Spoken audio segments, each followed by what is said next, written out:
Números, capítulo 21. A vitória sobre o rei de Arade. Quando o rei cananeu de Arade, que vivia no Neguebe, soube que Israel vinha pela estrada de Atarim, atacou os israelitas e capturou alguns deles. Então Israel fez este voto ao Senhor: se entregares este povo em nossas mãos, destruiremos totalmente as suas cidades.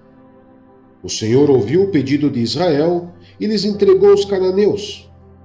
Israel os destruiu completamente, a eles e às suas cidades, de modo que o lugar foi chamado Ormá. A serpente de bronze. Partiram eles do Monte Or, pelo caminho do Mar Vermelho, para contornarem a terra de Edom. Mas o povo ficou impaciente no caminho e falou contra Deus e contra Moisés, dizendo: por que vocês nos tiraram do Egito para morrermos no deserto? Não há pão, não há água, e nós detestamos esta comida miserável. Então o Senhor enviou serpentes venenosas que morderam o povo e muitos morreram. O povo foi a Moisés e disse: pecamos quando falamos contra o Senhor e contra você. Ore pedindo ao Senhor que tire as serpentes do meio de nós. E Moisés orou pelo povo. O Senhor disse a Moisés: faça uma serpente e coloque-a no alto de um poste. Quem for mordido e olhar para ela, viverá. Moisés fez então uma serpente de bronze e a colocou num poste. Quando alguém era mordido por uma serpente e olhava para a serpente de bronze, permanecia vivo. A viagem para Moabe. Os israelitas partiram e acamparam em Obote. Depois partiram de Obote e acamparam em Ijé-Abarim, no deserto de fronte de Moabe ao leste. Dali partiram e acamparam no vale de Zerede. Partiram dali e acamparam do outro lado de Arnon, que fica no deserto que se estende até o território amorreu. O Arnon é a fronteira de Moabe, entre Moabe e os amorreus. É por isso que se diz no livro das guerras do Senhor: Vaeb em Sufá e os vales, o Arnon e as ravinas dos vales, que se estendem até a cidade de Ar e chegam até as fronteiras de Moabe. De lá prosseguiram até Beer, o poço onde o Senhor disse a Moisés: reúna o povo, e eu lhe darei água. Então Israel cantou esta canção: brote água ao poço, cantem a seu respeito, a respeito do poço que os líderes cavaram, que os nobres abriram com cetros e cajados. Então saíram do deserto para Mataná, de Mataná para Naaliel, de Naaliel para Bamote, e de Bamote para o vale de Moabe, onde o topo do Pisga defronta com o deserto de Gesimon. A vitória sobre Seom e Og. Israel enviou mensageiros para dizer a Seom, rei dos amorreus: deixa-nos atravessar a sua terra. Não entraremos em nenhuma plantação, em nenhuma vinha, nem beberemos água de poço algum. Passaremos pela estrada do rei até que tenhamos atravessado o seu território. Seom, porém, não deixou Israel atravessar o seu território. Convocou todo o seu exército e atacou Israel no deserto. Quando chegou a Jaza, lutou contra Israel. Porém Israel destruiu com a espada e tomou-lhes as terras, desde o Arnon até o Jaboque, até o território dos Amonitas, pois Jazar estava na fronteira dos Amonitas. Israel capturou todas as cidades dos amorreus e as ocupou, inclusive Esbom e todos os seus povoados. Esbom era a cidade de Seom, rei dos amorreus, que havia lutado contra o antigo rei de Moabe, tendo tomado todas as suas terras até o Arnon. É por isso que os poetas dizem: venham a Hesbom, seja ela reconstruída, seja restaurada a cidade de Seom. Fogo saiu de Hesbom, uma chama da cidade de Seom. Consumiu Ar de Moabe, os senhores do Alto Arnon. Ai de vocês, Moabe! Você está destruído, ó povo de Camos. Ele fez de seus filhos fugitivos e de suas filhas prisioneiras de Seom, rei dos amorreus. Mas nós os derrotamos. Hesbom está destruída, por todo o caminho até Dibom. Nós os arrasamos até Nofá e até Medeba. Assim Israel habitou na terra dos amorreus. Moisés enviou espiões a Jazar, e os israelitas tomaram os povoados ao redor e expulsaram os amorreus que ali estavam. Depois voltaram e subiram pelo caminho de Bassã. E Og, rei de Bassã, com todo o seu exército, marchou para enfrentá-los em Edrei. Mas o Senhor disse a Moisés: não tenha medo dele, pois eu o entreguei a você, juntamente com todo o seu exército e com a sua terra. Você fará com ele o que fez com Seom, rei dos amorreus, que habitava em Hesbom. Então eles o derrotaram, bem como seus filhos e todo o seu exército, não lhes deixando sobreviver algum, e tomaram posse da terra dele.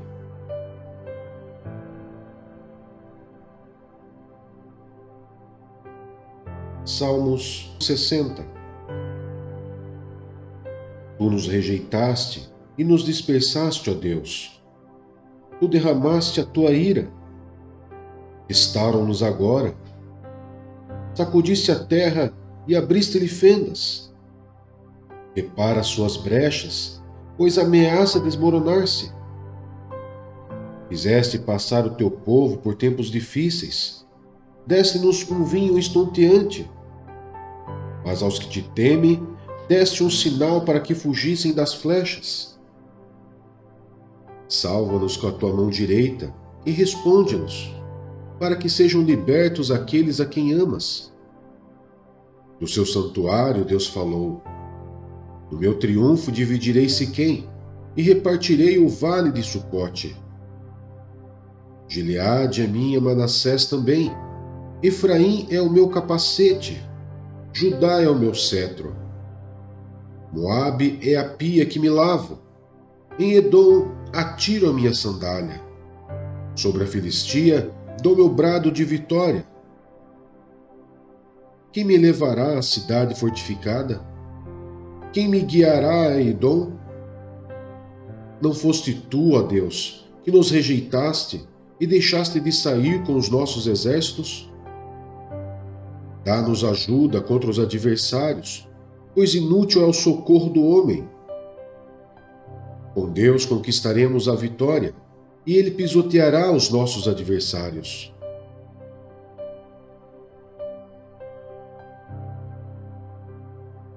Salmos 61.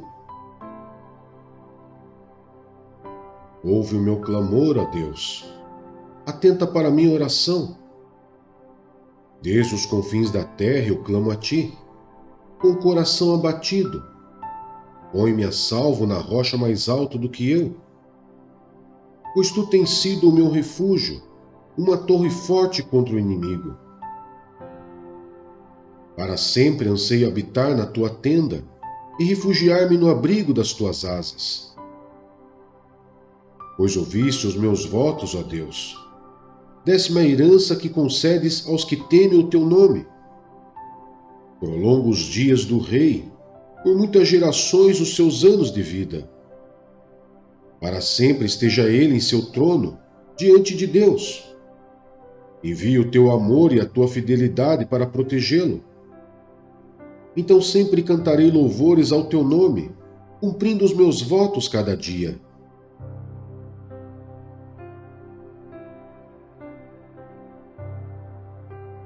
Isaías, capítulo 10, versos 5 a 34. o juízo de Deus sobre a Síria. Ai dos assírios, a vara do meu furor, em cujas mãos está o bastão da minha ira. Eu os envio contra uma nação ímpia, contra um povo que me enfurece, para saqueá-lo e arrancar-lhe os bens, e para pisoteá-lo como a lama das ruas. Mas não é o que eles pretendem, não é o que ele tem planejado. Antes, o seu propósito é destruir e dar fim a muitas nações. Os nossos comandantes não são todos reis? Eles perguntam: acaso não aconteceu a Cauno, ou mesmo que a Carquemes? Amate não é como Arpade, e Samaria como Damasco? Assim como esses reinos idólatras foram conquistados por minha mão, reinos cujas imagens eram mais numerosas que as de Jerusalém e de Samaria, eu tratarei Jerusalém e suas imagens, como tratei Samaria e seus ídolos. Quando o Senhor terminar toda a sua obra contra o monte Sião e contra Jerusalém, ele dirá: castigarei o rei da Síria pelo orgulho obstinado de seu coração e pelo seu olhar arrogante. Pois ele diz: com a força da minha mão eu o fiz, e com a minha sabedoria, porque tenho entendimento. Removi as fronteiras das nações, saqueei os seus tesouros. Como um poderoso, subjuguei seus habitantes.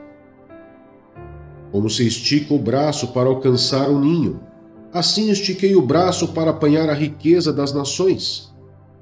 Como os que ajuntam ovos abandonados, assim ajuntei toda a terra.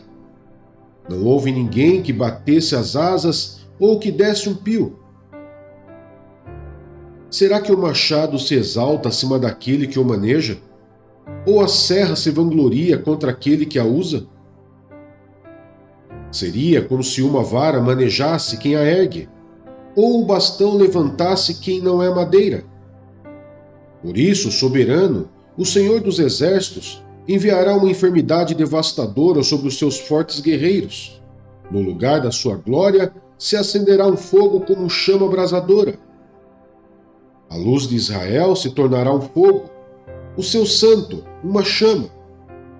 No único dia, ela queimará e consumirá os seus espinheiros e as suas roseiras bravas. A glória das suas florestas e dos seus campos férteis se extinguirá totalmente, como definha um enfermo. E as árvores que sobrarem nas suas florestas serão tão poucas que até uma criança poderá contá-las. O remanescente de Israel. Naquele dia, o remanescente de Israel, os sobreviventes da descendência de Jacó, já não confiarão naquele que os feriu. Antes, confiarão no Senhor, no Santo de Israel, com toda a fidelidade. O remanescente voltará sim, o remanescente de Jacó voltará para o Deus poderoso. Embora o seu povo, ó Israel, seja como a areia do mar, apenas um remanescente voltará. A destruição já foi decretada e virá transbordante de justiça. O soberano, o Senhor dos Exércitos, executará a destruição decretada contra todo o país. Por isso, o soberano, o Senhor dos Exércitos diz: povo meu que vive em Sião, não tenha medo dos assírios. Quando eles o espancam com uma vara, ergue contra você um bastão, como fez o Egito. Muito em breve o meu furor passará e a minha ira se voltará para a destruição deles. O Senhor dos Exércitos os flagelará com um chicote, como fez quando feriu Midian na rocha de Horebe. Ele erguerá o seu cajado contra o mar, como fez no Egito. Naquele dia, o fardo deles será tirado dos seus ombros, e o jugo deles do seu pescoço. O jugo se quebrará, porque vocês estarão muito gordos.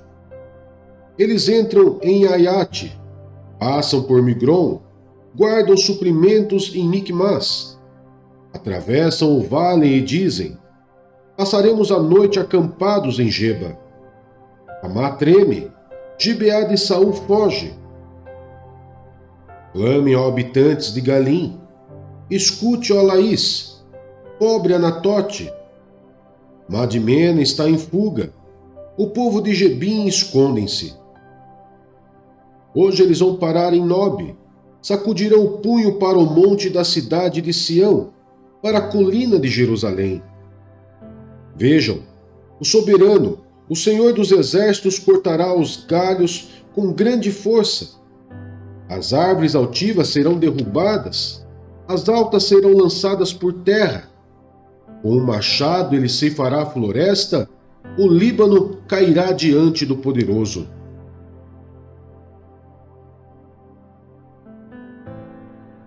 Tiago, capítulo 4. A submissão a Deus. De onde vêm as guerras e contendas que há entre vocês? Não vêm das paixões que guerreiam dentro de vocês? Vocês cobiçam coisas e não as têm. Matam e invejam, mas não conseguem obter o que desejam. Vocês vivem a lutar e a fazer guerras. Não têm porque não pedem. Quando pedem, não recebem, pois pedem por motivos errados para gastarem seus prazeres. Adúlteros, vocês não sabem que a amizade com o mundo é inimizade com Deus? Quem quer ser amigo do mundo, faça inimigo de Deus. Ou vocês acham que é sem razão que a Escritura diz que o Espírito que ele faz habitar em nós tem fortes ciúmes? Mas ele nos concede graça maior. Por isso diz a Escritura: Deus se opõe aos orgulhosos, mas concede graça aos humildes. Portanto, submetam-se a Deus. Resistam ao diabo, e ele fugirá de vocês. Aproximem-se de Deus, e ele se aproximará de vocês. Pecadores, limpem as mãos, e vocês que têm a mente dividida, purifiquem o coração. Entristeçam-se, lamentem-se e chorem. Troquem o riso por lamento e a alegria por tristeza. Humilhem-se diante do Senhor, e ele os exaltará. Irmãos, não falem mal uns dos outros. Quem fala contra o seu irmão, ou julga o seu irmão, fala contra a lei e a julga. Quando você julga a lei, não a está cumprindo, mas está se colocando como juiz. Há apenas um legislador e juiz, aquele que pode salvar e destruir. Mas quem é você para julgar o seu próximo? A incerteza dos planos humanos. Ouçam agora vocês que dizem: hoje ou amanhã iremos para esta ou aquela cidade. Passaremos um ano ali, faremos negócios e ganharemos dinheiro. Vocês nem sabem o que lhes acontecerá amanhã. Que é a sua vida? Vocês são como neblina que aparece por um pouco de tempo e depois se dissipa. Ao invés disso, deveriam dizer: se o Senhor quiser, viveremos e faremos isto ou aquilo. Agora, porém, vocês se vangloriam das suas pretensões. Toda vanglória como essa é maligna. Pensem nisto, pois: quem sabe que deve fazer o bem e não o faz, comete pecado.